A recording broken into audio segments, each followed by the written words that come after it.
Hey guys, it's Kristen. Welcome back. It's been a hot minute since I did a video, so I thought I'd hop on here and kind of see what the energies were doing today. Today is December 4th, 2021, and we're riding the wave of the new moon eclipse in Sagittarius. I'm not an astrology girl. I can link you to some really great astrology people if that's what you are into or you want to learn more about. I just came on here to say hello and see what messages needed to come through. I got a new deck that I thought we would play, see what came through. Energetic shift, new information, and an end of a cycle, which is perfect for today and what today represents. The eclipse season and is all about ending of cycles. I'm not even going to try to say this word, but it's some light codes. So it's a beautiful card. Hopefully you can see that okay. Beautiful card. But I love that. The energetic shift, new information, and the end of a cycle. So let's talk about shifts. So if you're like me and you love energies and all this, bear in mind that these abundance checks and manifestation and shifting energies all sounds great, but it's not just gonna happen without a little effort on your part. Like, you can't just make more money out of nothing. It's not like you do these abundance checks and you're gonna win the lottery. Like, you might want to manifest a bigger income, but that's might mean taking a little bit more work on your part, at least in the beginning. That might be like taking a class to increase your education in your field of study, increasing your worth at your job. That could be just adding a bachelor's degree, an associate's degree, an accreditation. When you do these abundance checks or anything, when it comes to energetic shifts, it's not like you just say, okay, I'm gonna shift, and bam, your mindset changes. You can't just say, okay, I'm gonna start a new workout routine, and the workout videos don't turn themselves on. You still have to put your workout shoes on, you still have to put your workout clothes on, and you still have to push that play, or you still have to go out for that walk. You can't say, I'm going to commit to a healthy lifestyle while you're still eating junk food, right? You can't just be like, I'm going to get healthy and not put in any effort in that whatsoever. So you can write all the abundance checks, all the mantras and everything, but if you don't follow through with that, it's not going to change anything. Sorry. But this energetic shift is just saying now is a great time in the energies of the world to make that change. The timing is right, the energies are right for you just to say, okay, you know what, I'm done with the negative mindsets. I'm going to get up and I'm going to do one positive thing for myself a day. Something we do in our house is the person out of bed in the morning makes the bed. No matter what gets done that day, our bed is made. Seems silly, but that's one thing that's done. And if you're struggling with time management or depression, or you have a new baby, or life is just crazy and you feel like you're never getting anything done, if you just make your bed, you can be like, hey, if nothing else gets done today, I made my bed. So I just thought that's just one example you can use. Another thing that I found helpful for me is prepping healthy meals or healthy snacks can be a good way to shift your energy. So then that way, when you are hungry or you're thirsty, you can just grab your healthy snack, fresh cut strawberries, a nice banana, some carrot sticks, a salad, whatever a piece of nice. I have these little cacao bites, and they're just dark chocolate, and they're sourced ethically, and I know they're a good source of something that's just going to bring me a little bit of joy, going to ground me in. And when in doubt, drink a bunch of water. 20-minute walk is a good way to shift your energy. But you're not going to make these big, huge shifts. They're not just going to magically happen overnight. You are going to have to put in a little effort.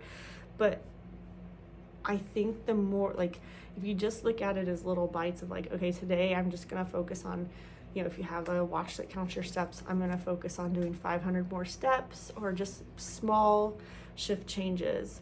Because you can write all the abundance checks, you can write all the mantras, you can write all the fancy things, and I do them and I love them and they're beautiful. But at the end of the day, your spiritual practice doesn't have to be, you know, cards and crystals and sprays and all the beautiful things I have that are extra tools. At the end of the day, being spiritual can be like turning your phone off and just playing with your kids, or turning your phone off and reading a book, or going for a walk, or something that brings you joy. You know, spending 10 minutes less on social media than you have in the past, which is ironic because you're watching this on social media. So yeah, let's see if we have a color for today.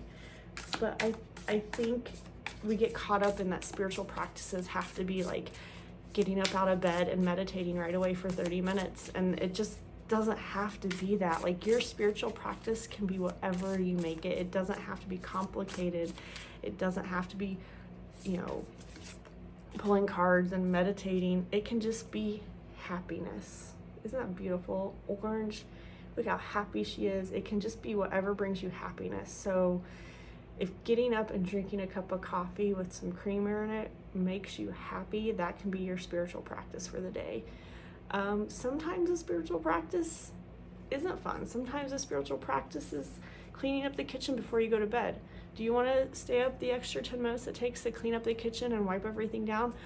No, it's not fun. It sucks. But I can guarantee you, when you get up the next day, you'll be like, it just, maybe you won't be. Maybe that's just me. But I guarantee my husband, that is the one thing he does for me, is he makes sure the kitchen is clean before he leaves for work.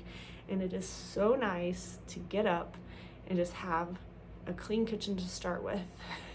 And then I do my best to keep it that way. But as he knows very well, I'm not great at keeping it that way. But we do try to reset everything at night. We put all the toys away. We try to clean up the kitchen, get whatever dishes we can in the dishwasher and get it running. So it's small little things over time that you just create these spiritual habits. Again, it doesn't have to be meditating in this crazy position. It can just be taking 10 minutes just to breathe. There's lots of great ones. I just saw one the other day, or earlier today, where it was like, inhale, exhale, inhale, exhale. And the whole thing was like the slow motion. It's just getting you to stop and think about just your breathing, and then whatever stressors are in the world just melt away. So again, you can have you can have the fancy cards, you can have the fancy sprays, you can make your own lavender spray, you can get an essential oil that you just breathe in, and that can be wonderful if it brings you joy. If that brings you joy, do it. But you do not have to go broke. You do not have to quit your 9-to-5 job and live, you know, in some alternative lifestyle to be spiritual. You can be spiritual working 9-to-5 and just finding small little ways to find the joy in your day, that make you happy. And it could be, you know, maybe you get a little bracelet and you wear that as a reminder to just breathe. So like this little Om sign, I've had this thing forever, and that, I don't remember even how much I bought it for or even where I got it. I think I just Googled Reiki symbol or Om, and I worn it for years, and people were like, oh, that's cool, what is that? And I was like, it's just my reminder to myself. When I look in the mirror and I see this, it reminds me to just breathe. So when things get rough, when my 2-year-old's being a 2-year-old, just breathe. Nothing is like that bad. If you can just take a minute, take some slow, deep breaths in through the nose and hold it, out through the mouth and hold it. It just helps reset your nervous system, and it just can really, that in itself can be a free, beautiful spiritual practice. Going outside for 5-10 minutes barefoot, yes, even in the cold, can be a beautiful, free, quick, easy spiritual practice where you just go outside and you do your breathing exercises. Voila, you've calmed down, you've brought that parasympathetic system down, and you just resting the nervous system, because we're inundated with stress these days, more so now than ever. So let's get one final card from the Priestess of Light Oracle deck. What final message do we have for today?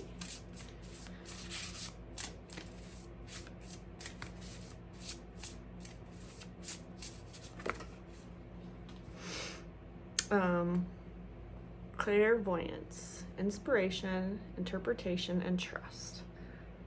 So take this video as an inspiration to just trust yourself, trust your gut, trust that you are doing the best you can with what you have at this time.